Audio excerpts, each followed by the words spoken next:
Good day and welcome to our Self-Care and Resilience webinar where SACAP Global has collaborated with Taylor's University in Malaysia. I'm Stephanie Rahan and I'm the Content and Events Manager for SACAP. Without any further ado, I will now hand you over to Chia Yee. My name is Chia Yee.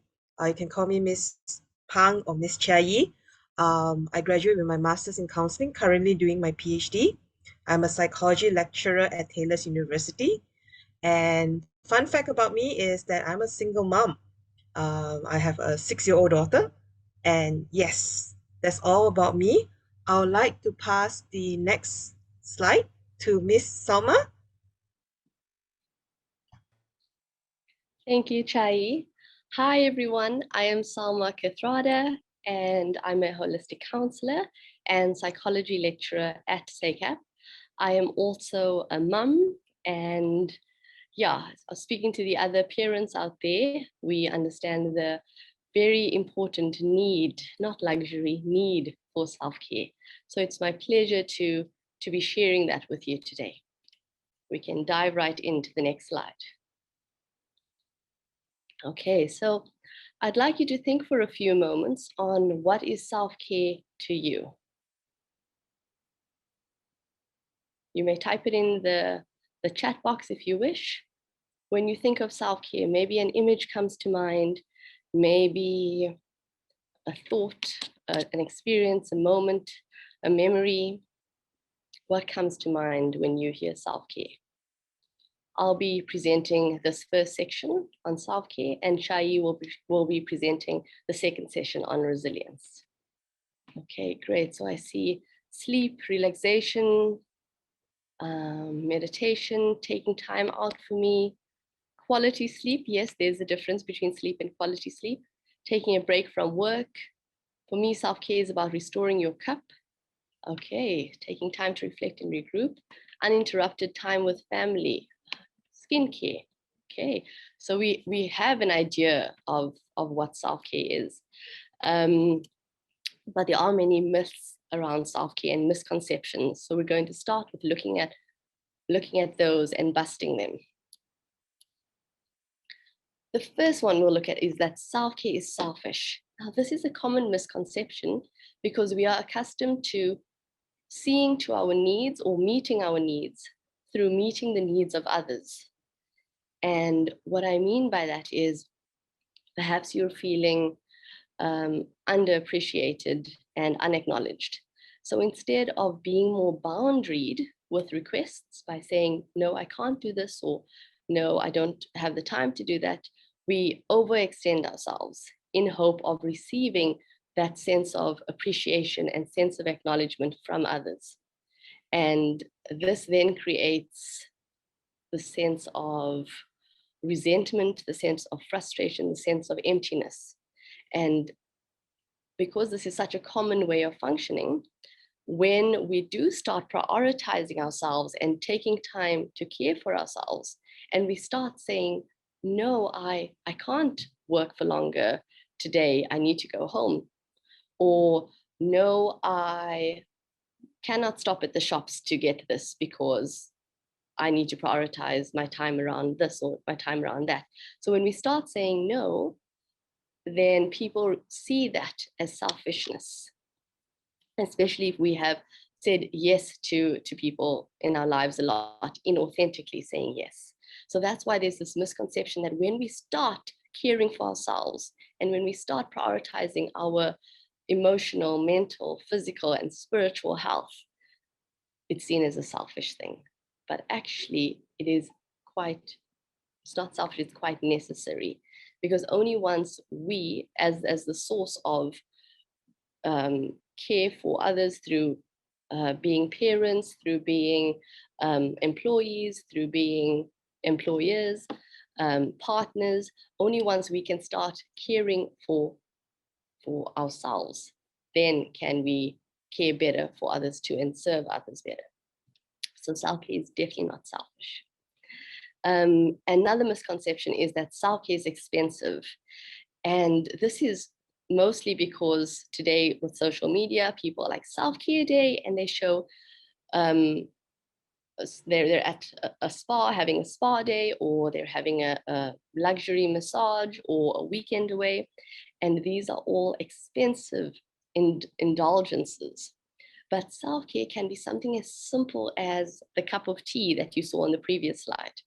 It can be something as simple as breathing and being and breathing in a conscious, present way.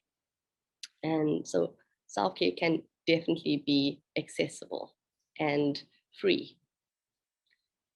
The next misconception is that self-care is time consuming. Now, again, this is because we often think, oh, I've had such a tough week. I'm just going to book off the whole weekend for myself, or I'm going to book off several hours because I just need to replenish or rejuvenate. But again, if we can integrate little self-care practices every day, then we won't need to take off a whole weekend, or we won't find we're burnt out at the end. So similarly with self-care being time consuming, it can just take a moment. Self-care is once off. So this we often feel because we're so busy, and then we think, oh, I'm just going to have a hot bath and then I'll be fine again. Or I'm just going to not going to work tomorrow, take the day off, and then I'll be able to push hard again. But again, self-care is not once off. That pattern of pushing ourselves, working really hard, and then taking a break, and then pushing ourselves, working really hard and taking a break, it can create cumulatively, it can create burnout. So these little moments and opportunities to care for ourselves daily is where the difference is. Self-care feels good. And we think this because when we think of caring for ourselves, we're like, yes, it feels good to be cared for. It does feel good, but it doesn't always. Self-care looks at what are your needs in the present moment. Perhaps your need is to cry. Perhaps your need is to say no to a very demanding request, and that may make you feel uncomfortable or nervous. Perhaps your present need is to ask for a raise, which also may make you feel uncomfortable and have you questioning your worth for that raise, you're good enough. So all of these are different ways that we can start thinking about self-care in a more realistic way, rather than believing these misconceptions. So that's busting some myths around self-care. We can go to the next slide. Okay, so now that we've busted some myths, we can look at making self-care even more tangible. How can we really grasp self-care? And I see there are some comments in the chat, which we'll look at in a little bit. Yes, and any questions we'll look at in the end. So something like exercise, for example, we know exercise makes us feel good, and we know exercise keeps us healthy and keeps us feeling healthy within our bodies. But to really understand the physiological benefits of exercise is something we're going to explore. So when we are exercising, chemicals and hormones like dopamine, serotonin, endorphins, these are released into our bodies. And these have a neurological effect on our functioning. So they make us more alert, they make us more focused, they make us more motivated. And they also allow us the opposite of stress. So they allow us to feel calmer, to feel more relaxed. And they also, I'm thinking of endorphins specifically, the effect of it can be compared to a sedative or a painkiller. So it can reduce pain that you may be feeling, and it can also make you feel very calm and relaxed in your body. And these are also the same hormones that are present in mental illness, like depression and like anxiety, when we have high levels of those. And that's why exercise is so excellent in managing, not in curing mental illness, but in managing it alongside a whole host of treatments. And then with people, being around people is another way to make self-care very tangible, is another way to really experience self-care. And this isn't just any people or any person. It refers to people with whom we feel safe, with whom we are trusting, and with whom we feel comfortable, genuinely so.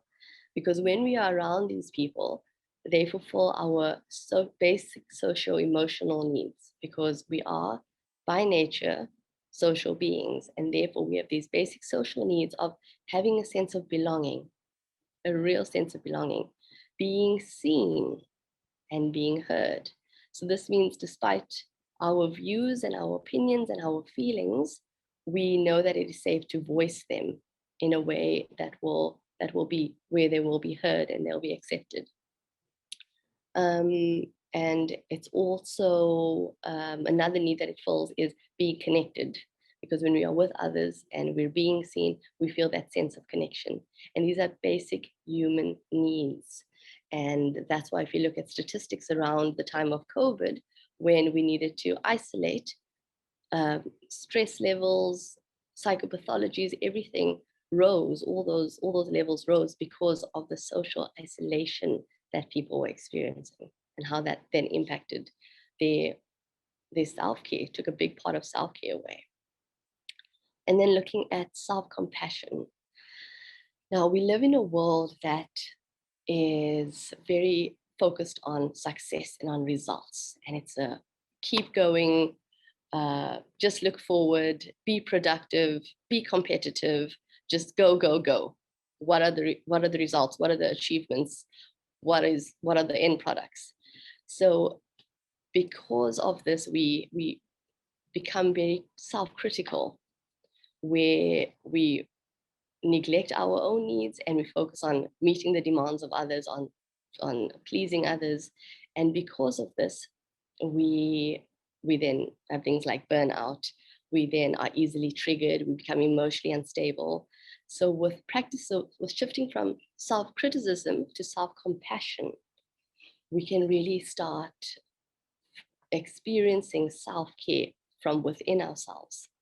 So self-compassion is really speaking and relating to yourself as if you were separate from yourself. So relate to yourself as you were a good friend, instead of relating to yourself as this person who has high expectations, who strives for perfectionism, and instead start treating yourself in a more nurturing way. So being aware of what are you saying about yourself when you make a mistake, when you fail at something, when you don't get the result you want. Is that voice saying, oh, you're so stupid? Is it saying you should have never tried? Or is it more compassionate where it's saying, it's okay, you went for it and now you can learn from it? Is it saying, you're amazing because look at all these other things you've already achieved? Good for you on having the courage to try. So that inner voice shifting from critical to compassionate makes a massive difference to our psychological health. So those are some ways we can make self-care more tangible. And now when we look at our next slide, self-care, a big part of self-care is also being present. Now, we've also heard that term a lot. You need to be more present. Like, can you be present with me? Or I just don't feel you're present. What it really means is having our mind be where we are physically. So right now I am here sitting in front of my laptop and interacting with you, but my mind could be, at my next meeting, or it could be what am I cooking for dinner, or it could be what happened yesterday. So those are examples of not being present. And being present is an ongoing practice, and it really allows us to get the most out of life, because we actually are in the experience that we're having. Like right now, how many of you, or you could just say yes or me in the chat box, how many times or how many of you have been distracted by things. Maybe you're checking your emails whilst listening to this webinar. Maybe you've been on your phone a number of times. I see there's lots of people who are confessing very honestly. Thank you. Me, yes, all the time, guilty, all the time. Sometimes me. It's such a human nature thing to fall into, that trap of distraction, especially in today's busy world where we're constantly getting alerts from our phones, we're getting notifications from social media. It's constant. So another way of self-care, and by the way, just you attending this webinar is you engaging in self-care. So well done. And then another way is you could just turn your phone face down so that you don't see that little blue light flickering, so it doesn't lure you in. Or if you're already doing that, perhaps you could put your phone on silent, or perhaps you could put it out of sight so it's not in your physical space. These are all little ways that allow us to be with what it is we're focusing on and what it is we're engaging in. So other tangible ways are to break from routine. And this is because when we are absent, we really are on automation. So we are functioning as if we are, as if we're robots rather than people. For example, if you drive to work and you always take the same route, then you know that route. You are probably thinking about the meetings you have to go into instead of actually focusing on the road, or maybe you're even on your phone whilst driving. And this is because you're so automatically accustomed to that route. It's so routine for you. So to break from that, you could try a different route that then forces you to be present on, oh, do I turn here or do I need to turn here? Oh, that's a new landmark. Oh, I didn't notice that row of trees. So it allows you to be more present in your daily experiences. Another example could be perhaps you get to work and the first thing you do every day is open your emails and you read all your emails. And you then get into this pattern of reading your emails, and you're also training your body and your mind to have certain feelings and certain thoughts that your whole being can expect daily. So every day you get to work, you check your emails, maybe that fills you with anxiety, maybe that fills you with a sense of urgency or stress, maybe that fills you with boredom, and then that impacts your actions. Maybe you then have an extra strong coffee. Maybe you then frustratingly speak to your partner over the phone. Maybe it leads to other stressful or triggering behaviors. So instead, try to break that pattern. And I really invite you to look at where in your life can you change certain behaviors and certain unhealthy ways of being to become more present. So maybe when you get to work, you decide, today I'm going to have a conversation with my colleague, Jennifer. So you resist the temptation to read your emails, and all of you will want to, because you've programmed yourself to do that. But instead, if you're having a conversation with Jennifer, it will open up different possibilities, maybe a possibility at connection, a possibility at learning something, a possibility at contributing to somebody else. So those are examples of ways to be present and to break from monotony and routine. Another thing that's important to know is that routine relies not on us being present, but it relies on the memory of our past actions and our past behaviors. Because we know when we're driving, we take this route, we know that route, we automatically turn here, we automatically expect a four-way stop, we automatically expect traffic lights. So instead, when we take a different route, we are able to then really actually be present in that experience. Mm-hmm. And another way of being present is to engage your senses. And this is, again, bring your mind into your body. So using your five senses. Right now, we can try that. So if you look around, what is it in your environment that you can see? Just note the shapes of things. Note the colors of things. Note the texture if you can reach and feel something. And then notice, are there any smells in the air? Maybe you can smell coffee or a sandwich being toasted. What are any sounds that you may hear? So when we're activating those senses, it draws us here to be present rather than to be wherever our mind wants to take us, fear or worry or stress. And you'll find when you're present, time seems to stretch. And isn't that a superpower that we'd all want? Because time goes so quickly because we're conditioned to not being present. So when we are present, we'll be like, wow, it's only been, an hour, and it feels like I thought that 3 hours had passed, but it's only been an hour because I've been so present for this hour. And then conversely, another way of being present is actually to rest your senses, because we are bombarded with information, with requests, with demands, with things that are competing for our attention. So to rest your senses could simply be like putting your phone on silent, could be closing your eyes for a few moments. I mean, if you have the space now to just close your eyes and feel what that feels like in the silence. What does it feel like to rest your eyes? And we'll do more of that in the guided visual meditation at the end, where you can really step into being present through resting your senses. Okay, and we are finished with this slide on being present. And now I'm going to pass over the rest of the presentation on resilience to Chia Yee. Thank you. Thank you, Salma. Okay, so first of all, let me ask everybody first. Can you type in the meeting chat, what is resilience?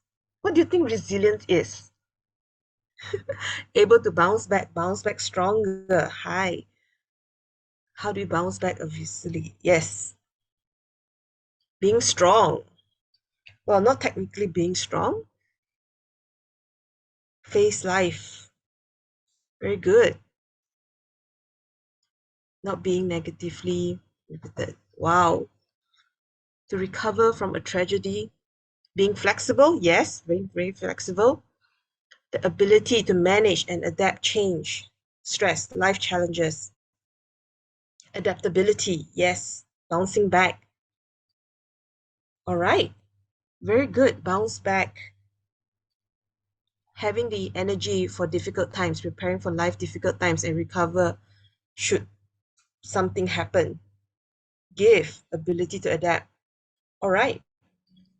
All right, so we'll stop here. Okay, so a lot of you know what resilience is, but do you know the tools of being resilient? Keeping the set of goals or goals regardless. All right, that also workable. That is also workable. All right. So we already defined what is resilience. So resilience is whatever that your friend has typed. Most of it is accurate on the meeting chat, which is bouncing back, trying to how to say, negotiate the challenges or the stress that you have. All right. Can I move on to the next slide? All right. So resilience, I've come up with 4 different things. Which is, there are 2 different kind of category. One is cognitive, one is behavior. So cognitive is your mindset. The other one is your behavior, which is more towards your action. So to share with you guys, thinking, okay, so cognitive is thinking and imagination. There are 2 different kinds. Thinking and imagination, they are very 2 different and slightly different, and action and physical health. All right. So let me go through the first one on thinking. So can I move on to the next slide? All right. So when you're thinking, right, what are your thoughts when you're stressed? So can you share with me, what are your thoughts when you're stressed? What are your thoughts when you're very stressed? Can you put in a meeting chat? Can you tell me what are your thoughts when you're stressed? Negative. I can't do this. Often negative. Want to give up. Worried. overwhelmed, I'm tired, negative, why me, giving up. All right. So a lot of times, like, I see here anxiety, scattered. Okay, so when all these things keep coming into your head, right? Do you do it? Do you just give up? Or do you just, you know, unable to think clearly? Or you just give yourself some time, like, I'll think about it later this evening, or I'll think about it this weekend. What are you going to do about it? So the thinking part is, what are your thoughts process when you're stressed? Okay, so it's very important for you to be very mindful on what are your thoughts process. You can be negative when the thing first started happening, but you need to readjust your thinking, okay, later on, to be more positive, to be more resilience. Let's put it that way. Let's put it resilience. The other thing is called labeling. So labeling, when you start labeling things such as, oh, okay, I was just called fat, so therefore I'm fat. All right. So when you start labeling things, labeling can be very harsh. Labeling can be very um,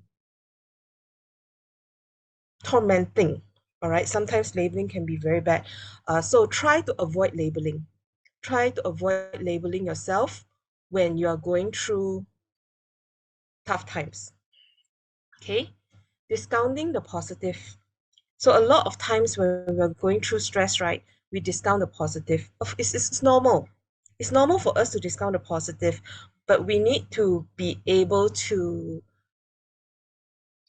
not discount so much. Okay. The other thing is blame. We blame on things, we blame on others. Sometimes we blame ourselves for things that happen. So blaming does happen. So stop blaming people.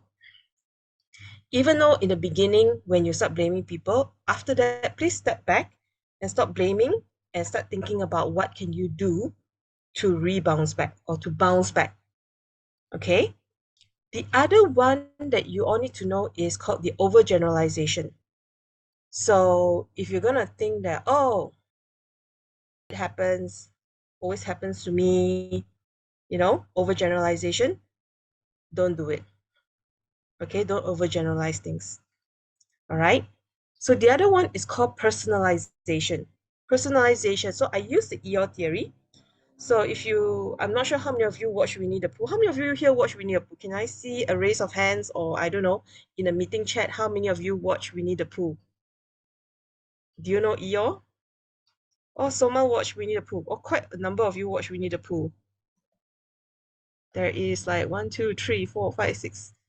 Never watched before. Have you heard of Winnie the Pooh? All right, so Winnie the Pooh is this cartoon character. So basically is that there is this character called Eeyore. So what does Eeyore do? So Eeyore always personalize everything, that everything is his fault. All right. So Eeyore is very pitiful one. It's always his fault. Okay. So do not personalize things. Even though when things happen and it's not within your control, and things happen to you, it's not your fault, do not personalize it. Okay, try not to personalize it. Even though if someone's trying to scam you, do not personalize it that you are the one who asked for the scam to happen. Okay.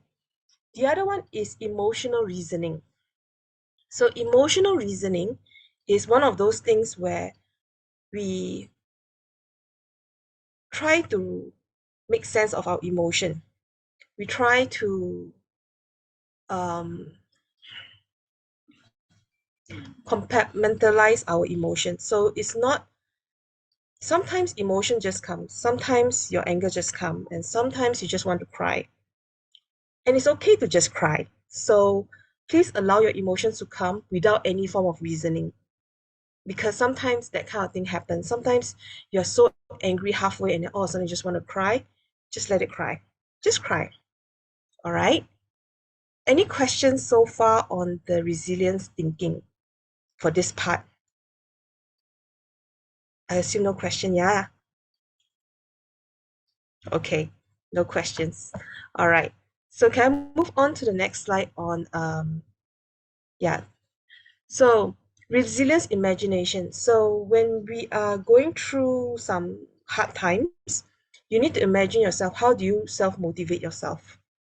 You need to imagine yourself. How do you motivate yourself? How do you push yourself to be better? Okay, so self-motivation is very important. So what kind of self-motivation? You can tell yourself that, all right, yesterday I had a very bad day. Today I will, you know, do something else and I will try to motivate myself. May not be 100%, but it could be 20% of, whatever I'm going to do. Okay, so at least you self-motivate yourself to be resilient. Time projection. Sometimes we need to project time. We need to have come up with a timeline to project what is our time projection. So we need to come up with a timeline where we know that, how much time do we need for this to achieve our goal, or how, now that I have been pushed down two, two or three steps back, what can I do now to bounce back up and achieve my goal again? All right. So time projection. The other thing is the imagination that I want you all to learn to have is relaxation.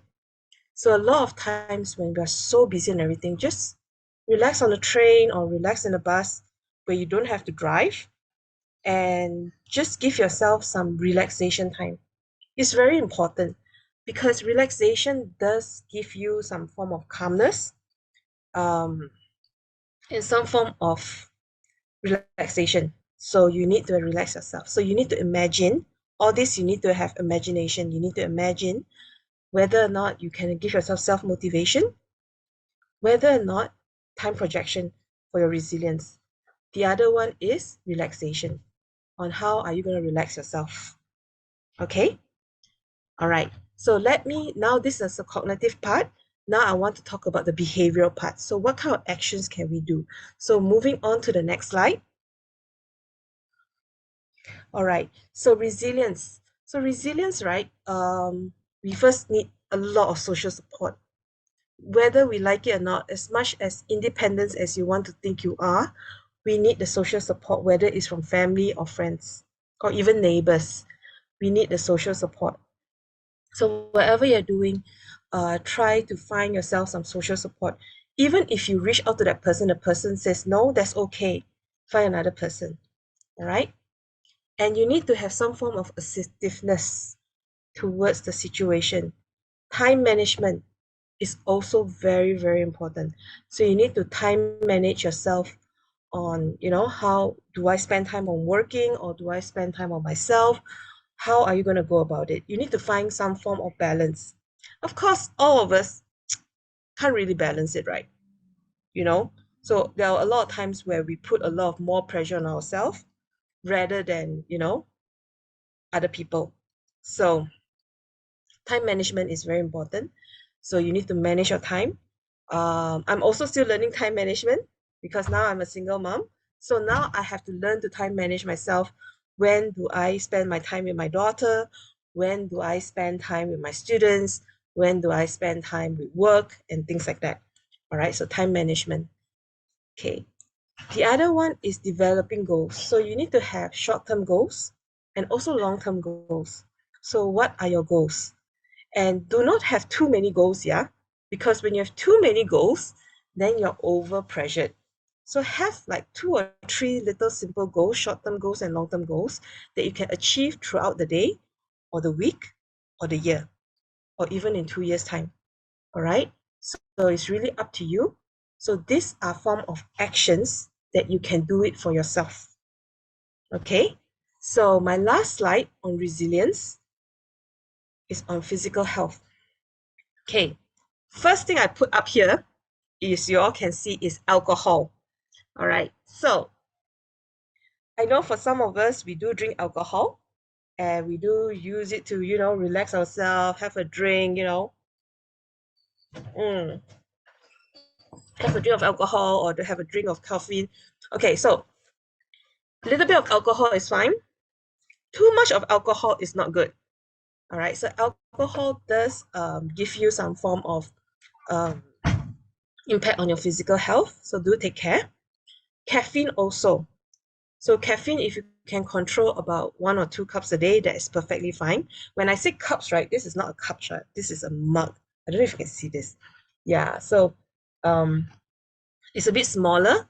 So 2 cups of that, I think is fine throughout the day. But for some of us, when we take caffeine, we can't sleep through the night. So that is not good for us. So you need to know your body. You need to know your body very well. How much alcohol can you take? Maybe you can't even take alcohol, or maybe you can only take a sip. Okay, so those 2 drinks are very high profile. That's why I put at the top. So alcohol and caffeine. The next one is exercise. A lot of us do exercise. I don't know whether it's a lot of us or half of us do exercise. Exercise can be as simple as not just going to the gym. It can be as simple as just walking down to your car park or walking down some form of exercise. All right, so you need to exercise, you need to work out a bit, sweat a bit in order to feel good. So do exercise. The other one is nutrition. Nutrition is very important because you do need to get some form of nutrition from um, your food and everything else. So do have some healthy nutrition in the morning, for breakfast or stuff like that. Have some oats or have some fruits, things like that. Or then the rest of the day you want to have fries or things like that. Also can. Just make sure you have some form of nutrition. Okay, for some of us, we do smoke. I don't smoke, but I know some of you all smoke. So smoking does have an impact on your physical health. So I'm not going to ask you to reduce smoking, but be mindful of your smoking, because we do notice when people smoke, you see when you take a cigarette and smoke, right? You you take a deep breath in and then deep breath out. You're actually pushing some oxygen into your system also. So smoking does calm you down. So that's why after a big heavy meal, you all want to go for a smoke. That is great. But I'm not encouraging you all to smoke. But smoking, if you can reduce, please reduce for physical, healthier lifestyle lah. The other thing that you all need to know is called relaxation. So relaxation, please relax yourself. Take care of yourself. Relaxation is very, very important. Okay, so I think that's all from my slides. I think the next one is Salma's slides. Yes, Salma, I'm welcoming you back here.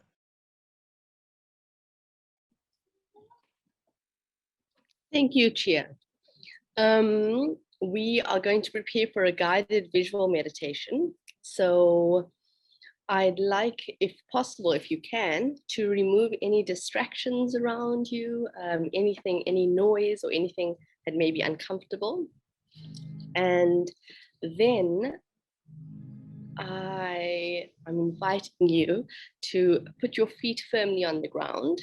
This helps us in feeling grounded, and to keep your back straight and your hands to be unoccupied. Okay.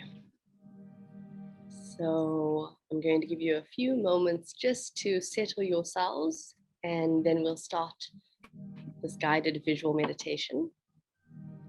And I'll switch my camera off as well, so that it really eliminates all distractions.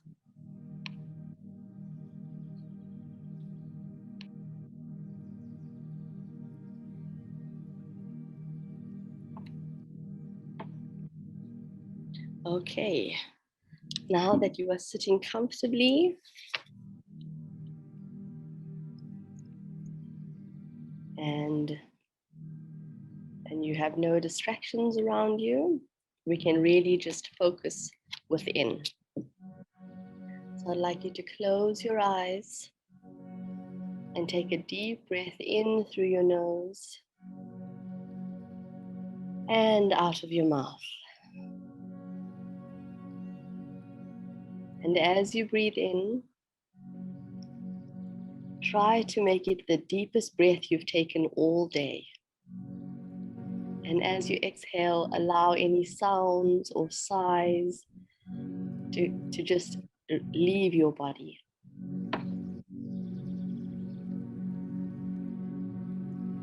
And as you breathe in, draw your attention to how your body is feeling.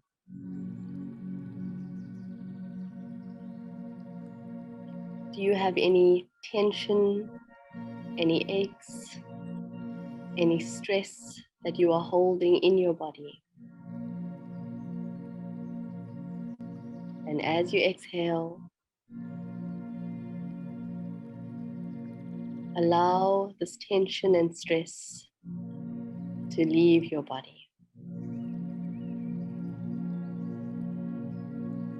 And as you inhale, notice yourself feeling calmer and more relaxed.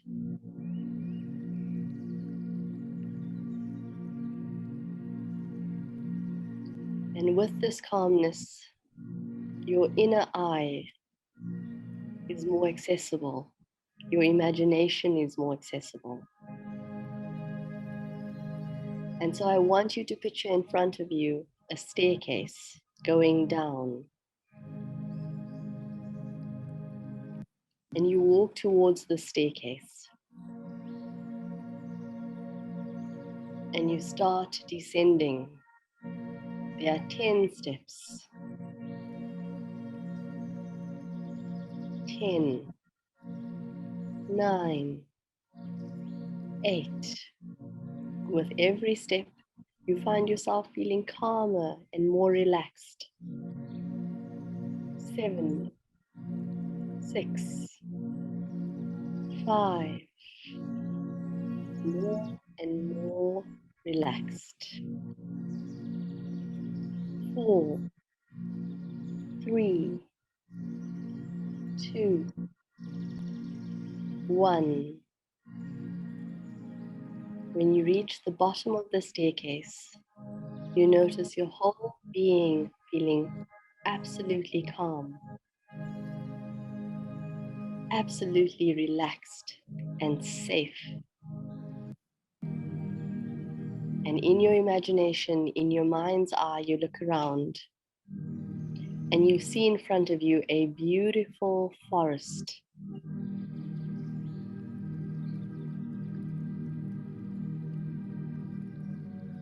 You allow yourself to take this forest in, admiring the colors, the different shades of green and brown, and the colorful flowers. And you notice any sounds of the forest.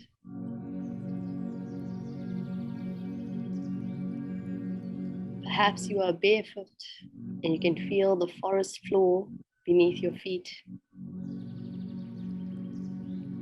And you start walking. And as you're walking, you hear a stream, the sound of water flowing. Instinctively, you start walking towards the sound of water. As you see this little stream that looks like it was there and created specially for you, you decide to sit beside it.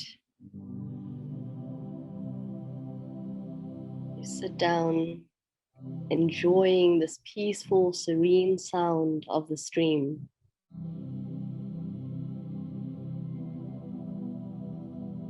And as you sit and rest your body on the forest floor, you notice something by your hand. It is a little box. Curiously, you pick it up. And you know that in this box is a special message just for you. A special message to remind you of something, or to tell you something, to give you some wise guidance.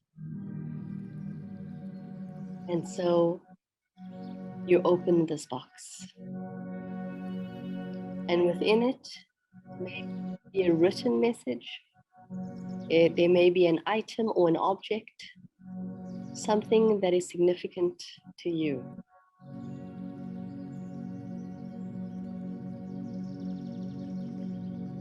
You give yourself some time to absorb this message, to understand it.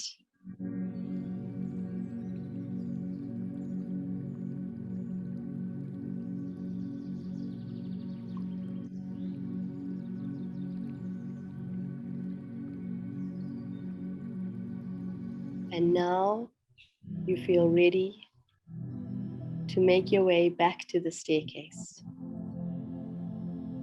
And so you stand up, you may take the box with you or return it to where it was. And you start walking in gratitude to the forest, to this place that exists within you, that is magical and special just for you.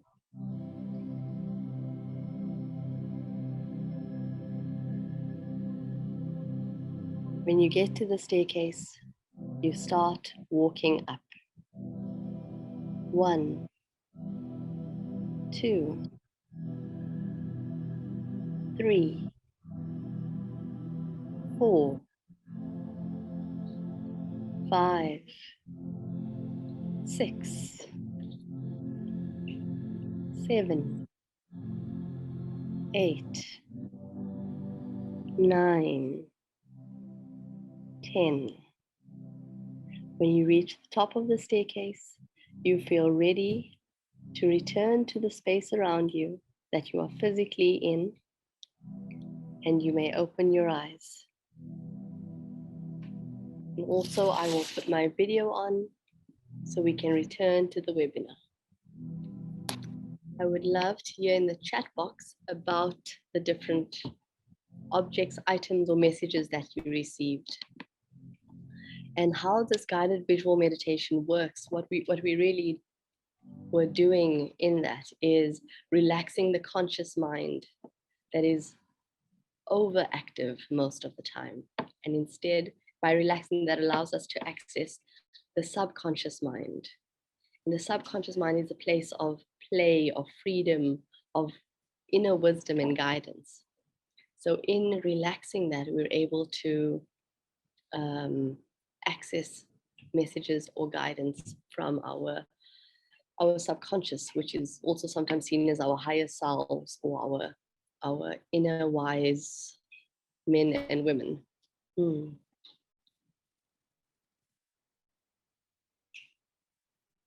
Mm. So some messages: never put yourself down. I am good enough. Mm. Pranita and Larato are grateful for it. Thank you. I'm so glad you enjoyed it. A ladybird. I felt like I was taken away from a current stressor and was able to think more clearly. Somebody's message was, God is able, you are enough. Feeling where the tension is in my body, my back aches. It does, it gives us a different awareness to just check in. And that's the resting of the senses and bringing them here to self.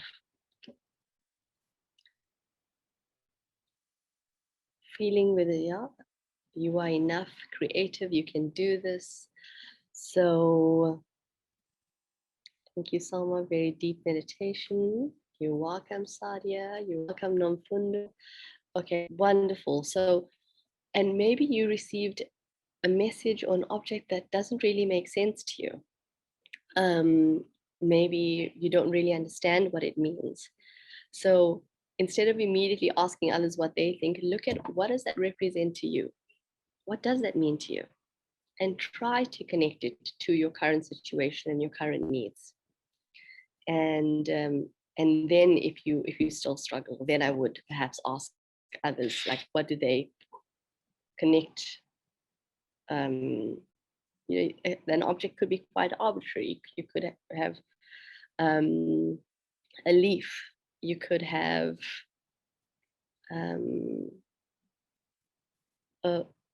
some food. You could have an earring.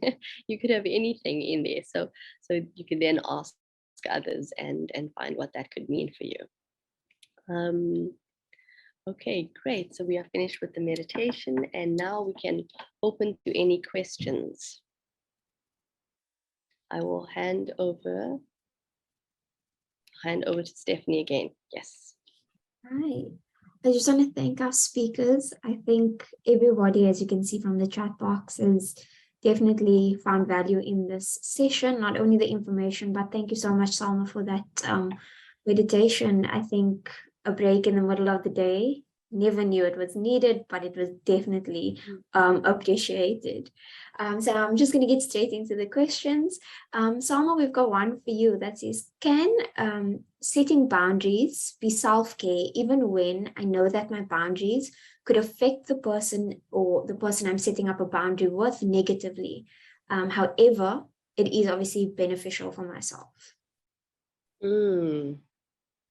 So absolutely. And I think what's important to remember is that we train people in how they treat us.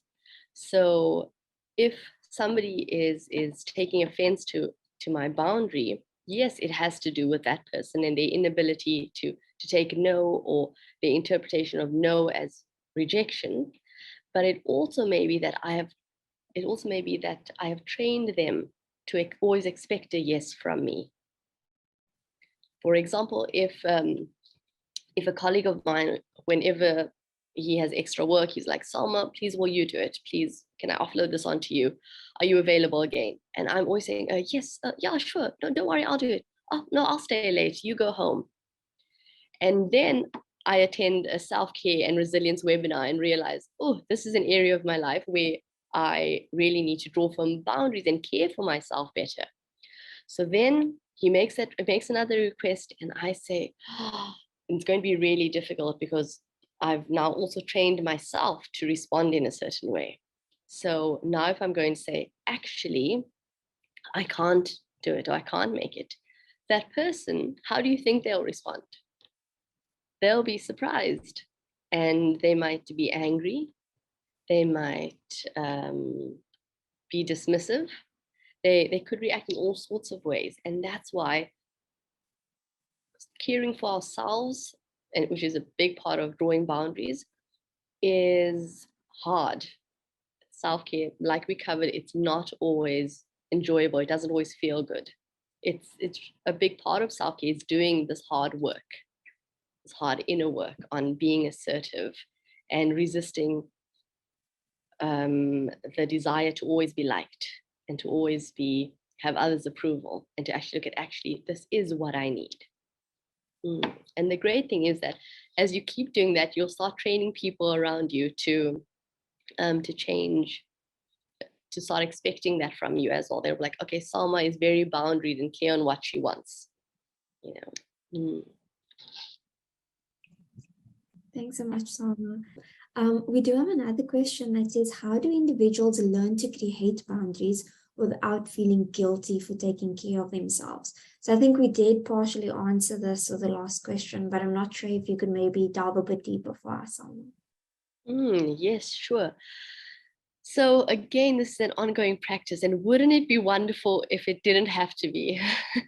Wouldn't it be great if we could just say no and draw our boundaries and prioritize ourselves, and there'd be no consequences? But they are, because we exist in relation to others.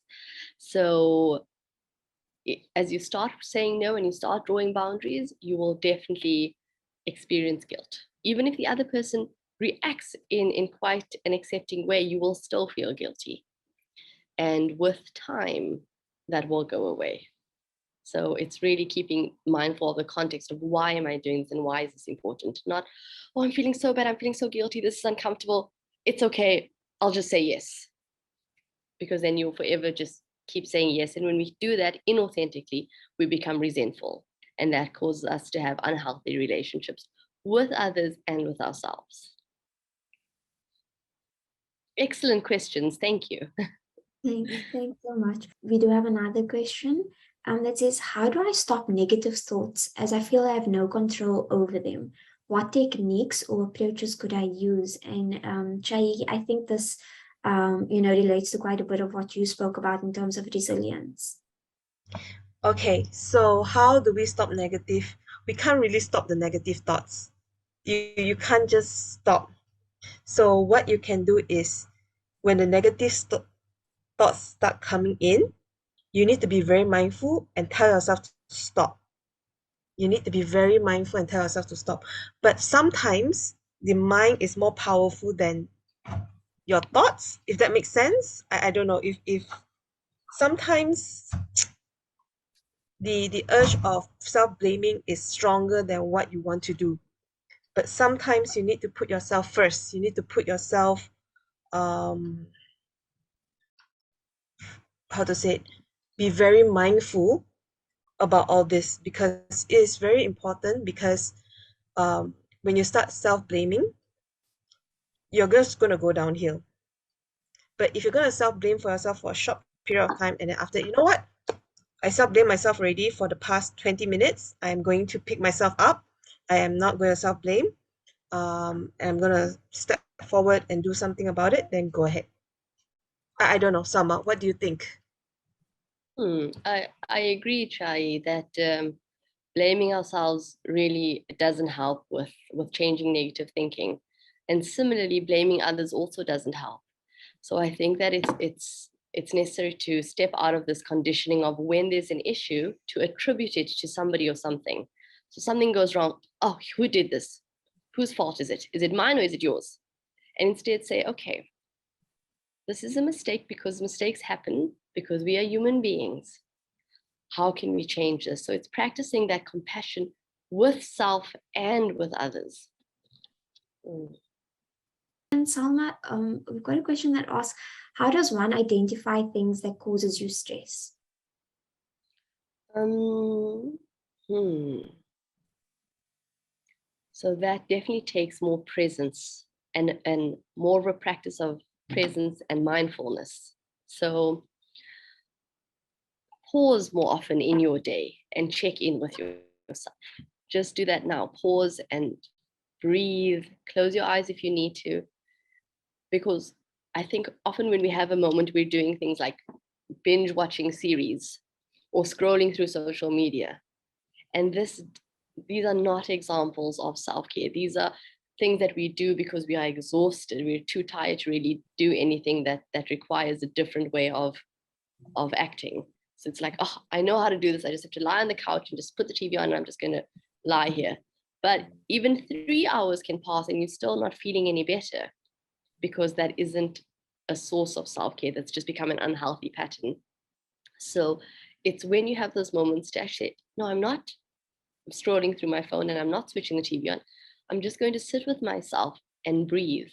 Or I'm just going to sit with myself and maybe do an activity of how am I feeling right? Start writing, how am I feeling right now? And maybe it will come to you, maybe it won't immediately. But as you keep practicing this awareness, you'll then notice in your day, I'm feeling like this. It's because I had this interaction with that person. And then you can start identifying your stresses that it seems like when I'm around authority figures, then I feel anxious. When I am around children, I feel carefree. And you'll start noticing how different things in your environment start impacting your internal state. So it really is a journey and a process of awareness. Thank you so much. Chai, we have a question asking, how do we measure our resilience? So maybe like as in, has it improved? Because not only students, we all live quite a fast-paced, busy daily life that maybe we've missed the important or improvements that we have done. So yeah, how would we know if we have improved on our resilience at certain points in time, and how would we measure that? Wow. How do we measure that? Okay, I would ask you to do a brief resilience scale or even the famous, I don't know, Connor Davidson's resilience skills. There are so many resilience skills out there. But can you repeat your question again? Is it a student's life that you're asking about? So I think this is a student, but also beyond being a student, just someone who just generally has a busy lifestyle, whether it's work and Hmm. study or work and home life. How would we, be able to then measure Why that? measure? Why measure your resilience when you can just relax? Take that time and relax yourself. Take that time, take care of yourself. Make time for yourself. But if you really want a resilience skill, then I'll ask you to do a brief resilience skill to see whether or not, what is your resilience level. But even after that, even though you know your scores, you still need to find ways to relax yourself. You need to find ways to take care of yourself. You need to find ways on how you want to bounce back. Yeah. Thanks so much for sharing that with us. Salma, we do have another question, and there's a little bit of context around this one. So, Ms. Salma mentions about having a sense of belonging as a part of socio-emotional benefit. Mhm. What if the social interaction we've had with the people around us was welcomed with a negative outcome? The example they've given us is we were left out, or maybe not invited to go to a place, and not even welcomed by the people that they've tried to interact with. Mm. So this is, it's such a great question. I think we can all relate to the experience of being excluded, and again how that makes us feel like there's something wrong with us, that experience of being othered. Uh, so again, when we're choosing to be with people, we need to choose people who nurture us, who nourish us.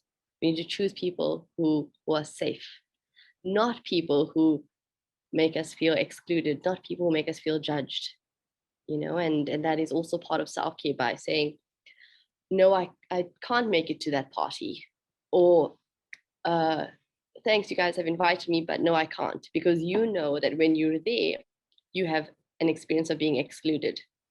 So you need to be more boundaried around that.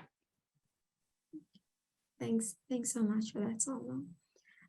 We do have one more, and I think this will be our last question, but I do welcome the speakers to maybe just type the answers to any of our open questions once we've closed off for the day. But Chia Yee, how does one try to change personalization or negative self-talk in an environment where it is exacerbated instead of obviously, kind of like assisted in terms of positive self-talk? The person wants to change their personalization and negative self-talk in an environment when Where the what? environment exacerbates, so the environment allows for personalization or negative self-talk as opposed to positive self-talk. If you really, really want to, you can. If you really, really want to. But if your determination, you're doing it because of theory or whatever you have learned from textbook or whatsoever is telling you to change it, and it's not within from yourself, then it'll be a bit harder. So it really is depending on how does one try to change their personalization or negative self-talk. It really depends on the individual. I believe every individual is very unique. They have their own ways. So you need to find your own way. You need to find what works for you. I do not know. But I have never worked with somebody who wanted to do this. But maybe Salma, maybe can you jump into this? Um, I think. yeah, so absolutely, Chai. I agree that every person needs to find what works for them, but it can help to understand why. Why is it that you would behave in a way that Mm. is detrimental? So to look at, why do you want to personalize things? So when something goes wrong, for example, it's raining today. It's not actually raining today, but just say it's raining and you don't like the weather, and you say, "Oh, it's raining because I'm being punished," or "Oh, I didn't get that promotion and my colleague did because I'm not a good person. And, oh, I wasn't chosen for this because nobody likes me. So you're constantly personalizing everything. To stop and be like, why do I experience life like that? Why am I choosing that perspective? Because now through this webinar, you've become aware of that way of thinking. And look at, why am I doing this? How could it perhaps serve you? Because with over personalization, we're constantly a victim to our circumstances, a victim to our relationships. And how does that role of powerlessness and helplessness, what is it giving you? Because there is some benefit, and an unconscious benefit. We know what it's taking away. It's taking away responsibility, autonomy, freedom, but there may be benefits there too. Like, it allows you to feel sorry for yourself and cause other people then maybe to feel sorry for you and then to take care of you. And and so, yeah, to start looking at your ways of thinking. I would just like to thank all our attendees for joining and for participating, and to our speakers who have shared a wealth of information that we'll be able to practically implement as we go on through the rest of our lives. So thank you so much. Have a wonderful day and evening further. And yeah, we hope to be in contact and to engage with you sometime soon. Thank you, everybody, for your generous time and your listening, and for fitting in some self-care today. Thank you for my students who are here. Thank you very much.